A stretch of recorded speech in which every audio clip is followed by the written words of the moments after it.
नमस्कार दोस्तों, मैं राहुल आप सभी का मंथन में स्वागत करता हूं। आज के इस सेशन में हम लोग झारखंड में हुए प्रमुख जनजातीय विद्रोह के कारण, उनकी प्रकृति तथा उनसे जुड़े अन्य महत्वपूर्ण तथ्यों का विस्तार पूर्वक विश्लेषण करेंगे तथा उसे समझने का प्रयास करेंगे। झारखंड के विद्रोह की श्रृंखला का यह पहला भाग है, जिसमें हम लोग 1767 में हुए ढाल विद्रोह से लेकर 1855 और 56 तक हुए संथाल विद्रोह के पूर्व जो भी प्रमुख विद्रोह हुए हैं उसे मैंने इसमें शामिल किया है। और वहीं दूसरे भाग में हम लोग संथाल विद्रोह से लेकर हरि बाबा आंदोलन तक को कवर करेंगे। तो आइए आज का जो यह सेशन है इसे हम लोग प्रारंभ करते हैं। परंतु आगे बढ़ने से पहले आप लोगों के लिए एक महत्वपूर्ण सूचना है कि यदि आप इस सेशन का पीडीएफ प्राप्त करना चाहते हैं तो गूगल प्ले स्टोर से मेरे ऐप को डाउनलोड कर उसे फ्री ऑफ कॉस्ट आप प्राप्त कर सकते हैं।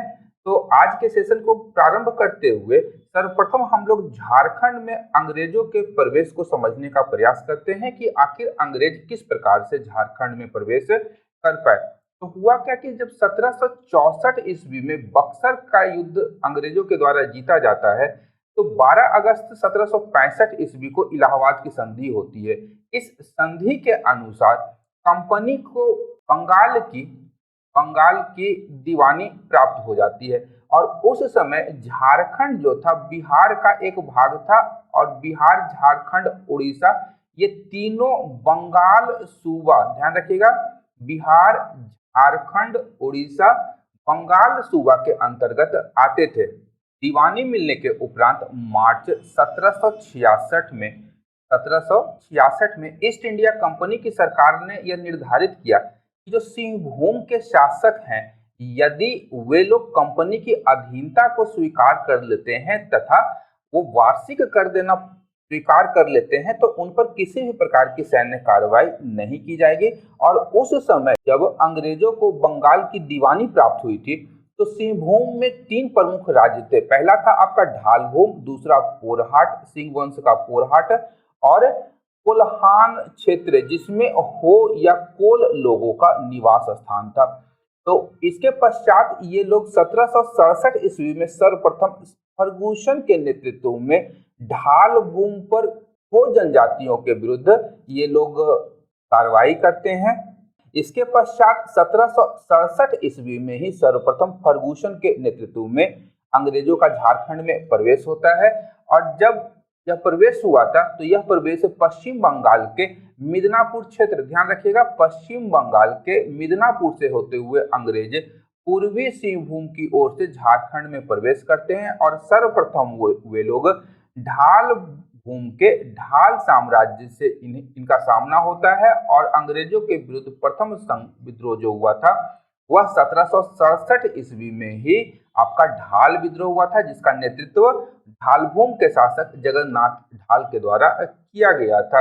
अब यहाँ पर सर्वप्रथम हम लोग ढाल विद्रोह को देख लेते हैं। ये हुआ कहाँ था तो मैप पे देख लेते हैं, पूर्वी सिंहभूम में। और मिदनापुर के रास्ते अंग्रेज कहाँ प्रवेश किए थे तो पूर्वी सिंहभूम में प्रवेश करते हैं। तो वहां का जो शासक था तत्कालीन वह था जगन्नाथ ढाल। जब अंग्रेज प्रवेश करते हैं तो अंग्रेजों ने उसके भाई नीमू ढाल को शासक बना दिया और जिसके विरोध में जगन्नाथ ढाल ने स्थानीय जनता के साथ मिलकर के ढाल विद्रोह किया था। यह विद्रोह अगले 10 वर्षों तक अंग्रेजों के विरुद्ध चलता रहा था। झारखंड में अंग्रेजों के विरुद्ध होने वाला यह प्रथम विद्रोह था। इस विद्रोह का जो दमन है वह लेफ्टिनेंट रुक और चार्ल्स मॉर्गन को भेजा गया सर्वप्रथम, लेकिन उन्हें सफलता नहीं मिली और वो विद्रोह को पूर्ण रूप से दबा नहीं पाए और लगातार 10 वर्षों तक जगन्नाथ ढाल अंग्रेजी सरकार का प्रतिरोध करता रहा, जिसके परिणाम स्वरूप 1777 ईस्वी में अंग्रेजी कंपनी के द्वारा जगन्नाथ ढाल को पुनः ढालभूम का राजा स्वीकार करना पड़ता है। और जगन्नाथ ढाल भी अंग्रेजी कंपनी को अगले 3 वर्षों में क्रमशः 2000 रुपए, 3000 रुपए तथा 4000 रुपए का वार्षिक कर के रूप में राजस्व देना स्वीकार कर लेता है। यद्यपि 1800 ईस्वी में इस राशि को बढ़ाकर 4267 रुपए कर दिया गया था। इसके पश्चात 1772 से 1782 ईस्वी के मध्य झारखंड में पहाड़िया विद्रोह होता है और यह विद्रोह संथाल परगना क्षेत्र में होता है। ध्यान रखिएगा, पढ़िया पढ़िया या पहाड़िया जनजाति संथाल परगना प्रमंडल की प्राचीनतम जनजाति है और पहाड़िया जनजाति के इस विद्रोह को जनजातियों के संघर्ष के इतिहास में विदेशी शासन के विरुद्ध प्रथम व्यापक विद्रोह की संज्ञा दी जाती है। 1766 ईस्वी में जब सर्वप्रथम यह विद्रोह भड़का था तो उस समय दुमका के घसनिया पहाड़ के निवासी रमना आहड़ी, ध्यान रखिएगा, रमना आहड़ी दुमका जिले के निवासी थे और इन्होंने सर्वप्रथम पहाड़िया विद्रोह का नेतृत्व किया था। इसके अतिरिक्त करिया फूलर, चंगरू सांबरिया और नायब सुरजा आदि ने भी 1766 ईस्वी के विद्रोह में भाग लिया था। अगला विद्रोह होता है आपका 1772 ईस्वी में और इस विद्रोह का नेतृत्व सूर्य चंगरू सांवरिया, पांचगे डोंबा पहाड़िया और करिया फुलहर आदि लोग शहीद हो गए थे। वहीं सनकारा महाराज सुमेर सिंह की इसमें हत्या कर दी जाती है। इसके पश्चात पुनः पहाड़िया विद्रोह 1778 ईस्वी में भड़कता है और उस समय इसका नेतृत्व जगन्नाथ देव के द्वारा किया गया था और इसका कारण क्या था, तो क्लीवलैंड जो उस समय राजमहल का आयुक्त बनाया जा चुका था, तो क्लीवलैंड जो है पहाड़िया जनजाति के लिए घोषित जो सरकारी भत्ता था उसे समाप्त कर देता है और इस घोषित भत्ते को समाप्त करने के विरुद्ध जगन्नाथ देव ने ही विद्रोह किया था। वहीं 1781 और 82 का जो विद्रोह था वह पहाड़िया विद्रोह का सर्वाधिक व्यापक और सर्वाधिक तीव्रतम रूप माना जाता है, जिसका नेतृत्व सुल्तानाबाद महेशपुर की रानी सर्वेश्वरी ने किया था। इस विद्रोह में रानी सर्वेश्वरी को विभिन्न पहाड़िया सरदारों ने अपना समर्थन प्रदान किया था, परंतु विद्रोह के दौरान ही रानी को गिरफ्तार कर लिया जाता है और उन्हें भागलपुर जेल में डाल दिया जाता है, जहां उनकी मृत्यु 6 मई 1807 ईस्वी को हो जाती है। और ध्यान रखिएगा कि जब पहाड़िया विद्रोह हुआ था तो उस समय भागलपुर का जो तत्कालीन जिलाधिकारी था वह था ऑगस्टल क्लीवलैंड। ऑगस्टल क्लीवलैंड को पहाड़िया विद्रोह के दमन का प्रमुख नेतृत्वकर्ता भी माना जाता है। इसके पश्चात 1790 से लेकर 1810 ईस्वी के मध्य में संथालों का संथाल परगना क्षेत्र में प्रवेश होता है और इसी समय 1824 ईस्वी में दामिने कोह की स्थापना की जाती है और संथाल परगना के क्षेत्र को दामिने कोह की संज्ञा देकर के सरकारी संपत्ति अंग्रेजों के द्वारा घोषित कर दी जाती है। इसके पश्चात रह कर पहाड़िया विद्रोह होता रहता है और सबसे अंत में 1855-56 जब संथाल होल हुआ था तो उस समय भी सुंदरा पहाड़िया के नेतृत्व में पहाड़िया जनजाति ने अंग्रेजों के विरुद्ध विद्रोह किया था, परंतु संथाल विद्रोह के साथ ही इस विद्रोह का भी अंग्रेजों के द्वारा दमन कर दिया जाता है। नेक्स्ट है हमारा घटवाल विद्रोह और घटवाल विद्रोह 1772 से 73 ईस्वी के मध्य रामगढ़ राज्य में हुआ था। सर्वप्रथम हम लोग समझते हैं कि आखिर घटवाल कहते किसे हैं। तो घटवाल वो लोग थे जो कि पहाड़ियों के घाटों या रास्तों के ऊपर महसूल या कर बदलते थे। पहाड़ी रास्तों को साफ सुथरा रखने, सुरक्षित रखने, चाहे वो डाकुओं से हो या जंगली जानवरों से सुरक्षित रखने की जो जिम्मेदारी थी वह घटवालों की थी। इसके एवज में जो भी व्यक्ति उन रास्तों का प्रयोग करता था ये घटवाल उनसे कर वगैरह लिया करते थे। और 1772 ईस्वी में अंग्रेजों के विरुद्ध हजारीबाग विशेषकर रामगढ़ राज्य के घटवालों के द्वारा जो विद्रोह किया गया उसे घटवाल विद्रोह की संज्ञा दी जाती है। यदि हम लोग मैप में देखें तो मैप में हजारीबाग आपका उत्तरी रांची का थोड़ा भाग और रामगढ़ बोकारो का जो क्षेत्र है जिला का, वहां पर घटवालों की जनजाति पाई जाती है और इन्होंने ही विद्रोह में भाग लिया था। इस विद्रोह का मूल कारण था कि रामगढ़ के शासक मुकुंद सिंह के प्रति अंग्रेजों का दुर्व्यवहार और रामगढ़ राज्य में अंग्रेजों के हस्तक्षेप का मूल कारण क्या था। आखिर रामगढ़ राज्य में अंग्रेज हस्तक्षेप उस समय कर क्यों रहे थे, तो इसका मूल कारण था कि वहां एक उत्तराधिकार का प्रश्न उठता है कि रामगढ़ नरेश मुकुंद सिंह सही उत्तराधिकारी हैं या उनके संबंधी तेज सिंह को रामगढ़ राज्य का राजा बनाना चाहिए। तो अंग्रेजों ने तेज सिंह का समर्थन किया था और मुकुंद सिंह पर कैप्टन जैकब कैमक तथा तेज सिंह के द्वारा हमला किया गया। यहाँ पर विद्रोह में घटवालों का समर्थन क्षय और चंपा राज्य के रैयतों ने भी किया था। और इस विद्रोह की एक सबसे बड़ी विशेषता थी कि इस विद्रोह में युद्ध की स्थिति हमेशा बनी हुई थी, परंतु एक कोई युद्ध नहीं हो पाया था। कालांतर में जब घटवालों ने देखा कि मुकुंद सिंह अब शासक नहीं बन सकते हैं, उसके साथ उनके शासक जो है तेज सिंह ही रहेंगे, तो इन्होंने फिर आगे विद्रोह का रास्ता त्याग दिया और सब अपने काम धंधे पर लग गए और यह विद्रोह स्वतः ही समाप्त हो गया।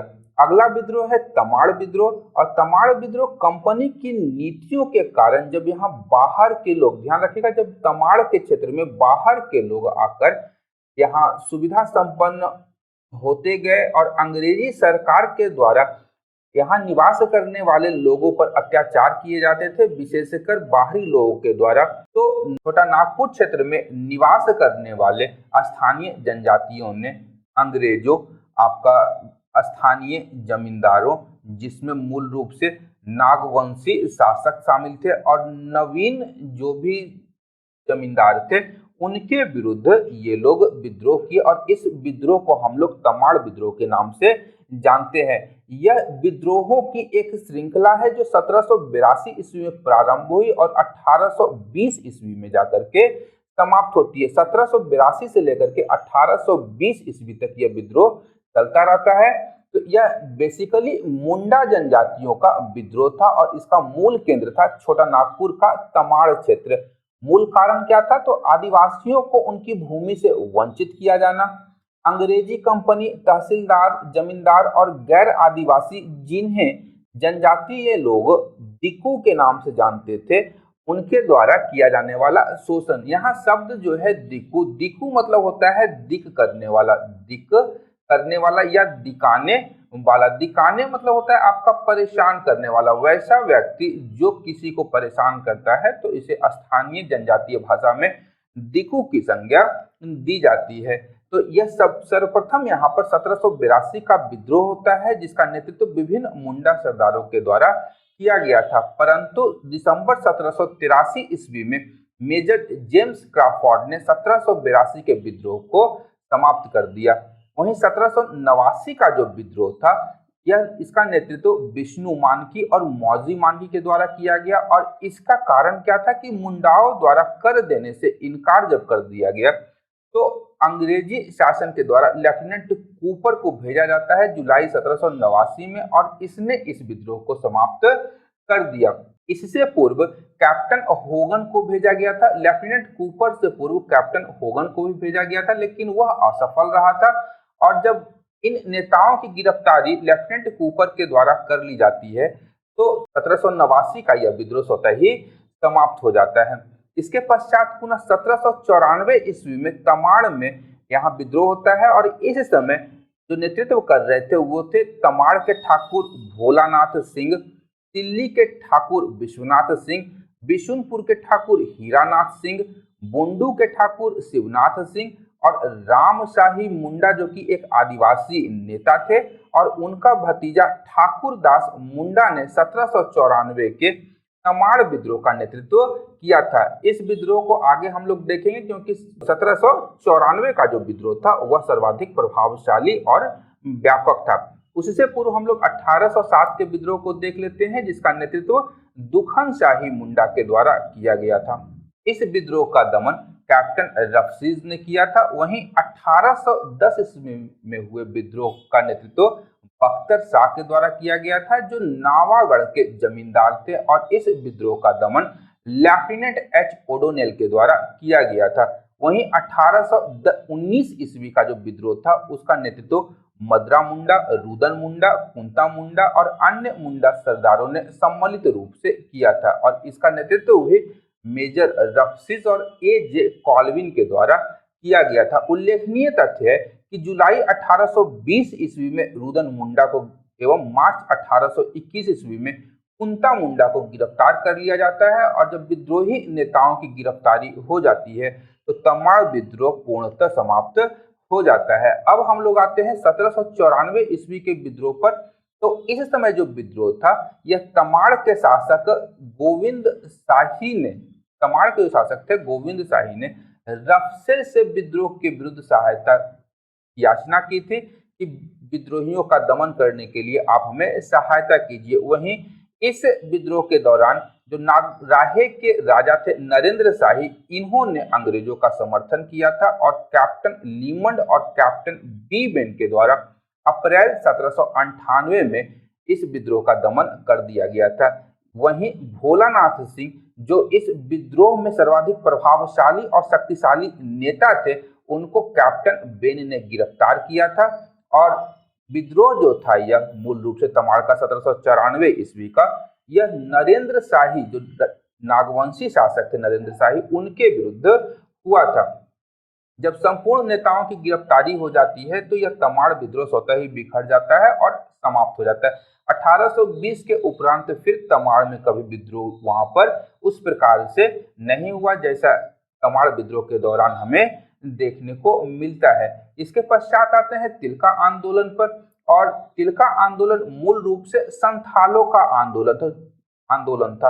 अब चूंकि हुआ क्या कि 18वीं सदी के अंतिम वर्षों में राजमहल का जो क्षेत्र है, इस क्षेत्र में मैप में अगर आप देखें तो राजमहल के क्षेत्र में संथाल आदिवासियों का प्रवेश होता है और यहाँ पर पूर्व से निवास करने वाली पहाड़िया या पढ़िया जनजाति यहाँ पर पूर्व से निवास कर रहे थे और वे संथालों का विरोध करते हैं।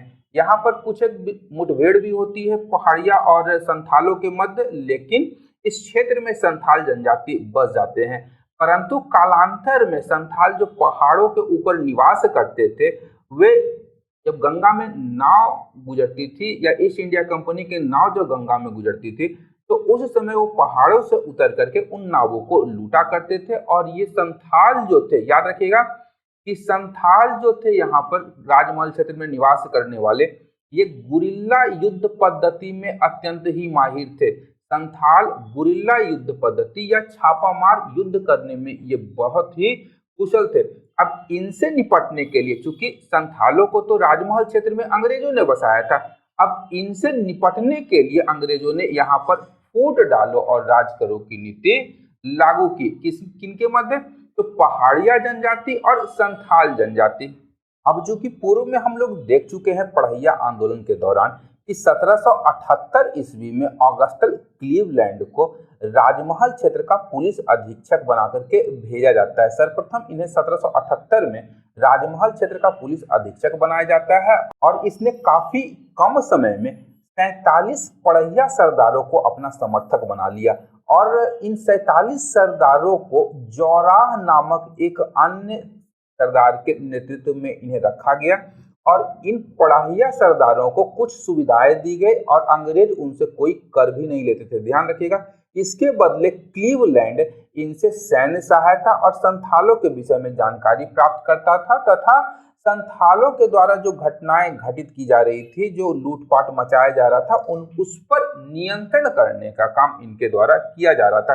अब चूंकि संथाल भी यहाँ के निवासी थे, तो संथालों ने इस बात का विरोध किया कि आखिर पढ़ैया जनजाति को इस प्रकार का सुविधाएं क्यों दिया जा रहा था। इसी का विरोध 1784 ईस्वी में तिलका मांझी के द्वारा किया गया था और तिलका मांझी का दूसरा नाम क्या था? जबरा पहाड़िया। याद रखिएगा, जबरा पहाड़िया तिलका मांझी का दूसरा नाम था। उनका कहना था कि पढ़ैया जनजाति को अंग्रेजों के द्वारा विशेष सुविधाएं क्यों दी जा रही है।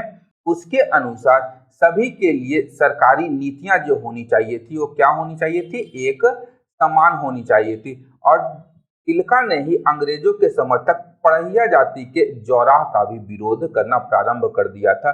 तो इसका जो मुख्य उद्देश्य था तिलका आंदोलन का, वह था आदिवासी स्वायत्तता की रक्षा और संथाल परगना से अंग्रेजों को भगाना। और विद्रोह का जो प्रारंभ था वह प्रारंभ हुआ था भागलपुर के बंचरी जोर नाम के स्थान से, जिसमें संथालों को संगठित करने एवं संदेश भेजने के लिए साल के पत्ता का प्रयोग तिलका मांझी के द्वारा किया जाता था। प्रत्येक गांव से साल का पत्ता घुमाया जाता था और जैसे ही गांव में साल का पत्ता पहुंचता था, इसका अर्थ था आप विद्रोह करने के लिए तैयार रहें, कभी भी आपको बुलाया जा सकता है। अब जब 13 जनवरी 1784 ईस्वी को क्लीवलैंड विद्रोह का दमन करने के लिए जा रहा था, तो रास्ते में ही ताड़ के पेड़ पर तिलका मांझी छुपकर बैठ जाते हैं और उसी रास्ते से जब क्लीवलैंड गुजर रहा था, तिलका मांझी ने एक तीर से क्लीवलैंड को मार गिराया।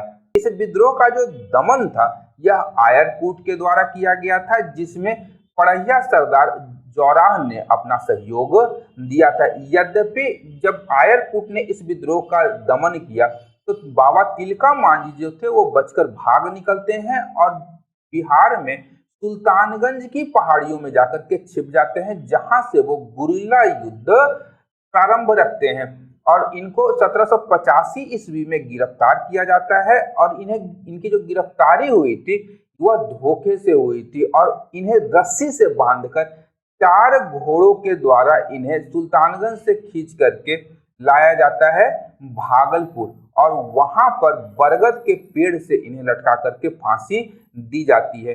जिस पेड़ पर इन्हें लटकाया गया था आज भी उसे हम लोग बाबा तिलका मांझी चौक के नाम से जानते हैं। यह वही स्थान था जहां यह बरगद का पेड़ था और तिलका मांझी को फांसी दी गई थी। उल्लेखनीय तथ्य है कि भारतीय स्वाधीनता संग्राम के पहले विद्रोही शहीद कौन माने जाते हैं, तो तिलका मांझी को पहला विद्रोही शहीद माना जाता है। यद्यपि यहाँ एक अन्य उल्लेखनीय तथ्य है कि तिलका विद्रोह में महिलाओं की भी भूमिका थी, इनकी भी भागीदारी थी। तो ये सारे महत्वपूर्ण तथ्य हैं आपके तिलका आंदोलन से, जो आने वाले विभिन्न प्रतियोगी परीक्षाओं के लिए अत्यंत ही महत्वपूर्ण है।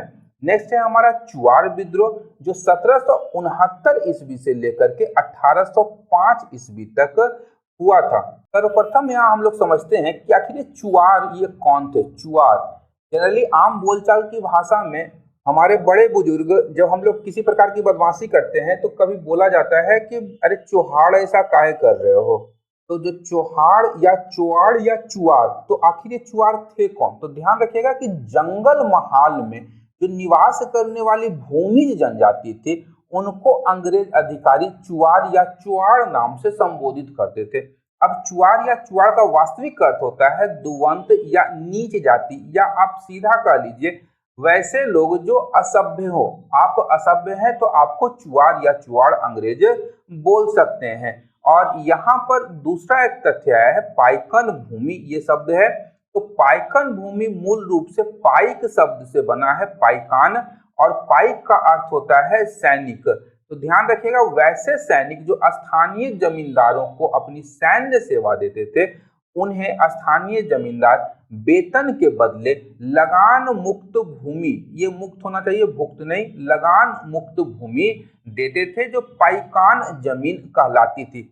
अब हुआ क्या कि जब अंग्रेज प्रवेश करते हैं झारखंड के क्षेत्र में, तो जो भूमि को लगान मुक्त ये जमीन दी गई थी पाइकान जमीन, उन पर अंग्रेजों के द्वारा लगान लगा दिया जाता है और साथ ही साथ उनके ऊपर विभिन्न प्रकार के कर आरोपित कर दिए जाते हैं। इसके साथ ही क्या होता है कि जो परंपरागत जमींदार थे उनसे उनकी जमींदारी छीन ली जाती है और नए जमींदारों को इन जमींदारियों को सौंप दिया जाता है। जब परंपरागत जमींदार की जमींदारी छीन गई तो ये किसी प्रकार से अपनी सेना नहीं रख सकते थे। जब सेना आप नहीं रख सकते थे तो जो पाइकान थे, जो पाइक थे इन जमींदारों के, वो बेरोजगार हो गए। इस बेरोजगारी की स्थिति में अंग्रेजों के द्वारा लगान में वृद्धि कर दी जाती है, वहीं अकाल पड़ते हैं और उनके जमीनों की नीलामी कर दी जाती है। इसके अतिरिक्त अन्य आर्थिक मुद्दे हैं जिसके कारण जो स्थानीय भूमि जनजाति थी जंगल महाल की, वो अंग्रेजों के विरुद्ध विद्रोह कर देते हैं। और यह जो विद्रोह था मूल रूप से वर्तमान बोकारो, रामगढ़ और जामताड़ा जिलों के अतिरिक्त पश्चिम बंगाल के क्षेत्र में हुआ था। उस समय मानभूम का जो ये क्षेत्र था आगे पुरुलिया तक विस्तृत था। इस विद्रोह के जो प्रमुख नेता थे वो थे रघुनाथ महतो, श्याम गंजम, सुबल सिंह, जगन्नाथ पातर, मंगल सिंह, दुर्जन सिंह, लाल सिंह और मोहन सिंह आदि इस विद्रोह के प्रमुख नेताओं में से एक थे। वहीं 1769 ईस्वी में रघुनाथ महतो ने इस विद्रोह के दौरान एक नारा दिया था, अपना गांव अपना राज दूर भगाओ विदेशी राज, जो अत्यंत ही महत्वपूर्ण है। आगे है कि इस विद्रोह का नेतृत्व किसने किया था, तो लेफ्टिनेंट नन कैप्टन फोर्बिस और लेफ्टिनेंट गुडियार के द्वारा चुआड़ विद्रोह का दमन कर दिया गया। इस विद्रोह के प्रमुख परिणामों की हम लोग बात करें तो यहाँ पर पाइकों को उनकी जमीन वापिस कर दी गई। बकाया राजस्व यदि किसी जमींदार के पास में है तो उनके जमीनों की नीलामी पर रोक लगा दिया गया। जमींदारों और घटवालों के पुलिस अधिकार को पुनर्बहाल किया गया। तो यहाँ पर एक अन्य तथ्य है कि जमींदारी घटवाली पुलिस व्यवस्था की जो पुनर्स्थापना थी वह 6 मार्च 1800 ईस्वी के एक प्रस्ताव के द्वारा ईस्ट इंडिया कंपनी के द्वारा पुनर्स्थापित की जाती है।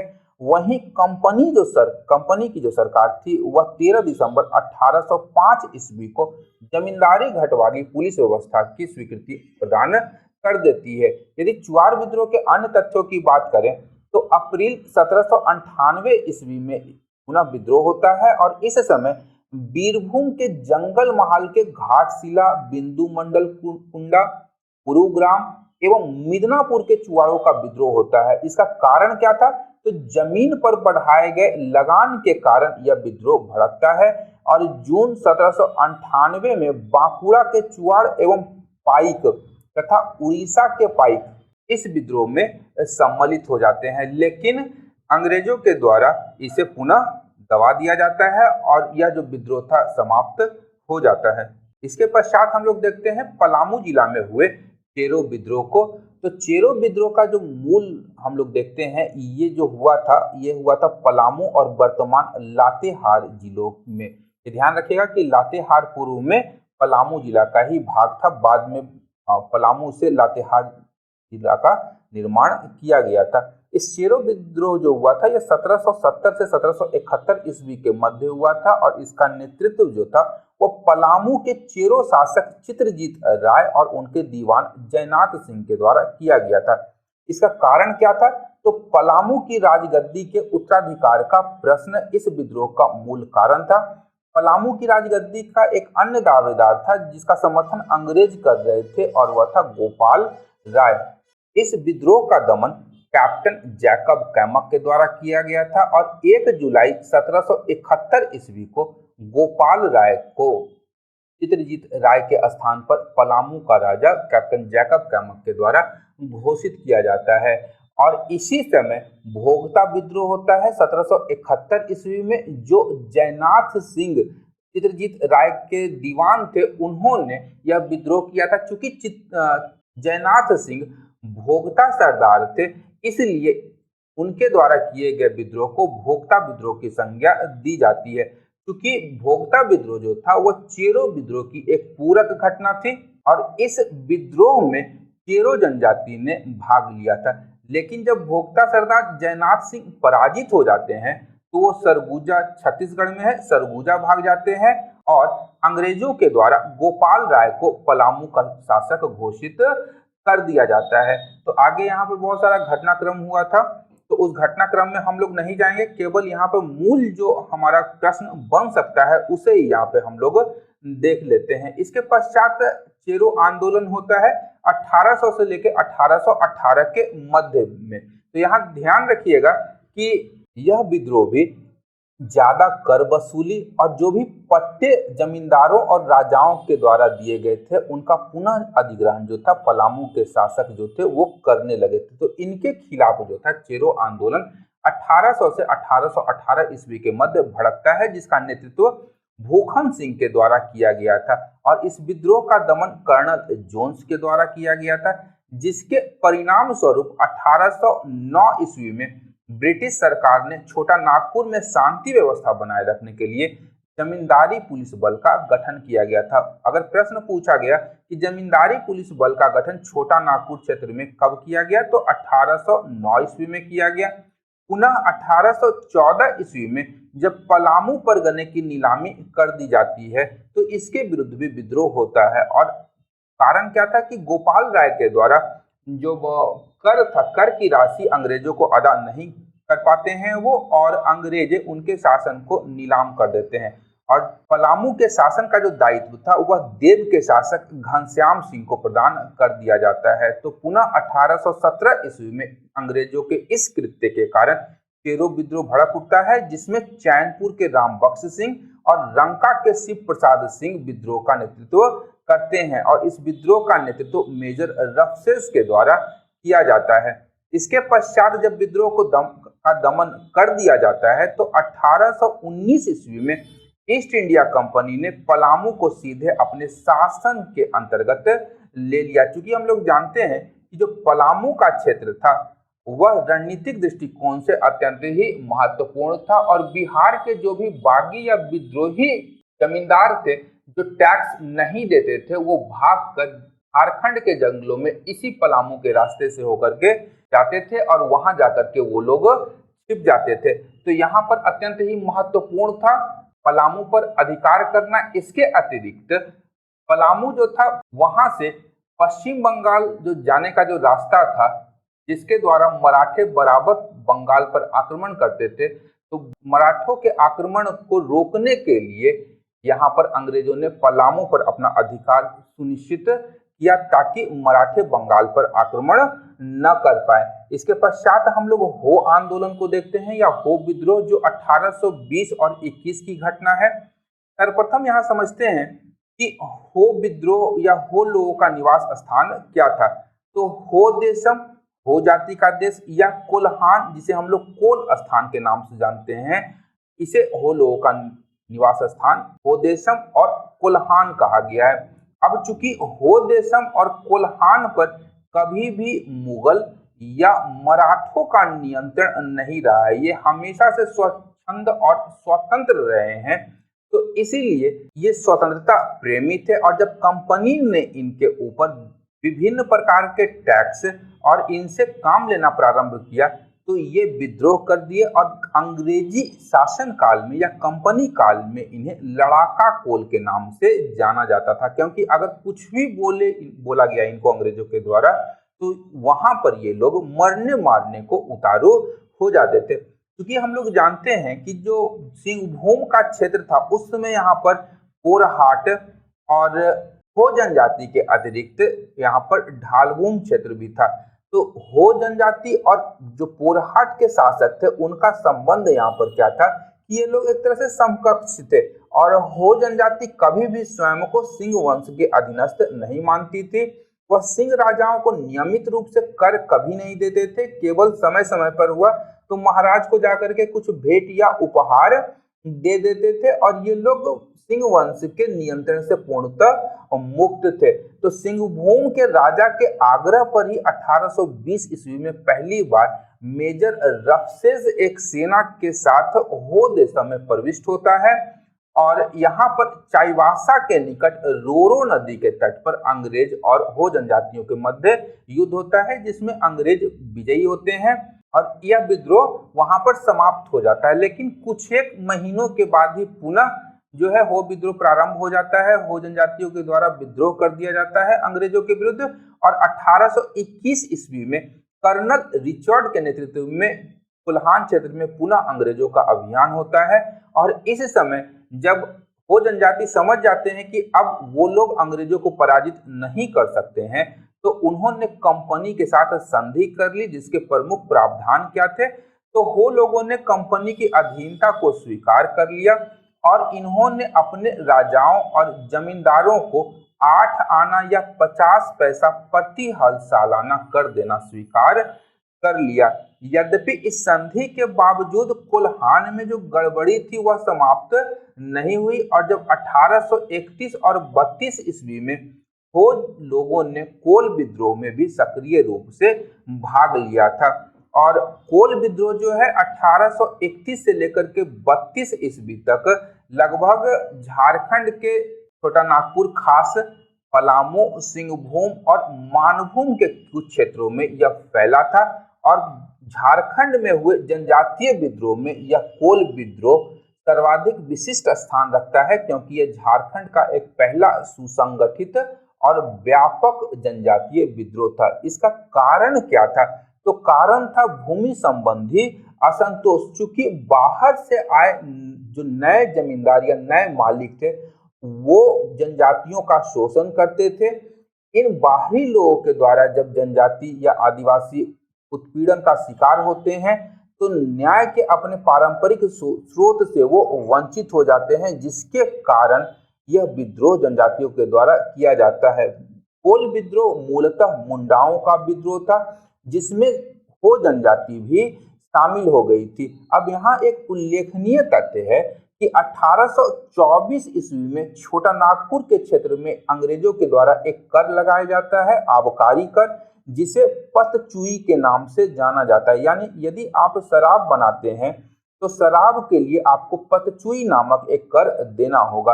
यद्यपि 1826 ईस्वी में इस कर को हटा लिया गया था, तथापि यह जो कर था कहीं न कहीं जनजातियों को विद्रोह के लिए हमेशा उकसाता रहता था। क्योंकि हम लोग पूर्व में देख चुके हैं कि कोल विद्रोह का प्रसार लगभग झारखंड के संपूर्ण क्षेत्र पर हुआ था, परंतु इस विद्रोह से हजारीबाग का क्षेत्र जो था वह अछूता रहा था। यह विद्रोह हजारीबाग क्षेत्र में नहीं फैला था।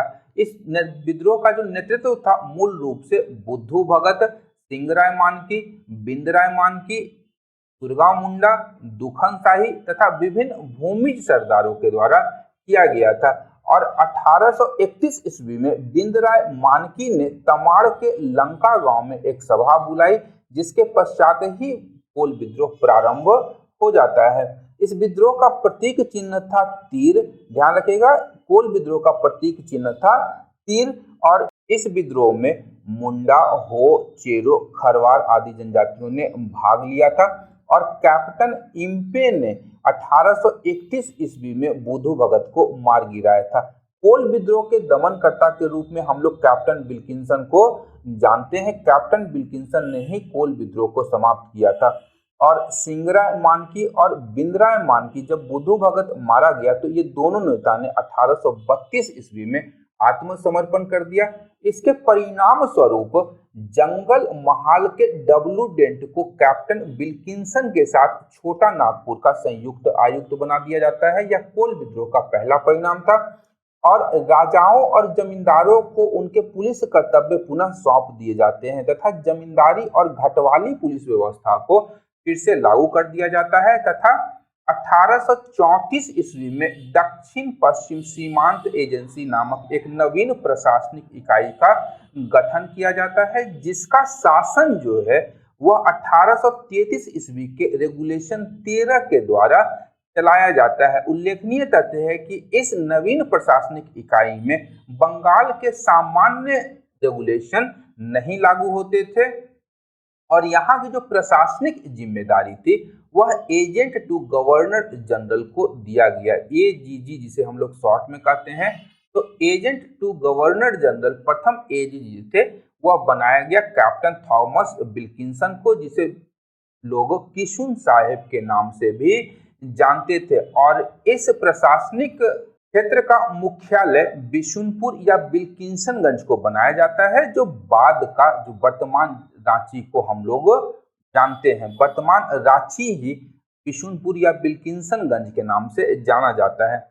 इसके पश्चात अगर हम लोग बात करें तो जो गांव के मुखिया थे, जो मुंडा जी ने कहा गया, 7 से 12 गांवों को मिलाकर बनाए गए पीर के प्रधान मानकी जो थे, मुंडा और मानकियों की जमीनें लौटा दी जाती है और ब्रिटिश सरकार या ईस्ट इंडिया कंपनी के द्वारा मानकी मुंडा पद्धति को विभिन्न वित्तीय और न्यायिक अधिकार प्रदान कर दिए जाते हैं और यह विद्रोह समाप्त हो जाता है। इसके पश्चात भूमिज विद्रोह होता है और यह जो विद्रोह था इसका प्रसार मानभूम क्षेत्र में होता है और बड़ा भूम कह लें, बड़ा भूम या वीरभूम के जागीर के दावेदार थे गंगा नारायण के नेतृत्व में भूमिज आदिवासियों के द्वारा यह विद्रोह किया गया था। और इसका कारण क्या था? गंगा नारायण और उनकी जागीरदारी से वंचित किया जाना तथा भूमिजों के ऊपर घर टकी नामक एक कर लगाना। विद्रोह की शुरुआत कब होती है? मानभूम का क्षेत्र, यह ध्यान रखिएगा, मानभूम का क्षेत्र। तो विद्रोह की शुरुआत कब होती है? तो यह शुरुआत होती है 6 अप्रैल 1832 ईस्वी को और उस समय बड़ा भूम परगना के दीवान कौन थे? माधव सिंह की क्रूर हत्या किसके द्वारा कर दी जाती है? गंगा नारायण सिंह के द्वारा। और अंग्रेजों ने इस विद्रोह को गंगा नारायण का हंगामा की संज्ञा दी है और इसके दमन करता थे डेंट ब्रैंडन और लेफ्टिनेंट टीमर। यहाँ उल्लेखनीय तथ्य है कि डेंट ब्रैंडन और लेफ्टिनेंट टीमर के द्वारा भूमिज विद्रोह या गंगा नारायण के हंगामा को समाप्त किया जाता है। इसके अतिरिक्त गंगा नारायण पर 5,000 रुपए का इनाम अंग्रेजों के द्वारा घोषित किया जाता है। 7 फरवरी 1833 ईस्वी को इस इनाम की लालच में ही खरसावा के ठाकुर चेतन सिंह के सैनिकों के द्वारा गंगा नारायण सिंह की हत्या कर दी जाती है और उसका सर काटकर अंग्रेज अधिकारी कैप्टन विल्किंसन के पास भेज दिया जाता है। भूमिज विद्रोह के परिणामों की बात करें तो इस विद्रोह के द्वारा 1833 ईस्वी के रेगुलेशन 13 के द्वारा स्थापित जंगल महाल जिला को समाप्त कर दिया जाता है और मानभूम को जिला बनाया जाता है, जिसका मुख्यालय मानबाजार बनाया जाता है। कालांतर में 1838 ईस्वी में मानभूम का जो मुख्यालय था वह पुरुलिया कर दिया गया। इस प्रकार आज का जो सेशन था झारखंड के आदिवासी विद्रोह से संबंधित, जनजातीय विद्रोह से संबंधित, यहीं पर समाप्त कर होता है।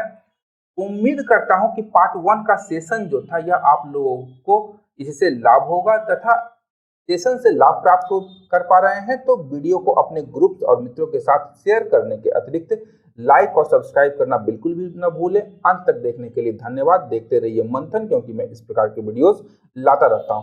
Thank you.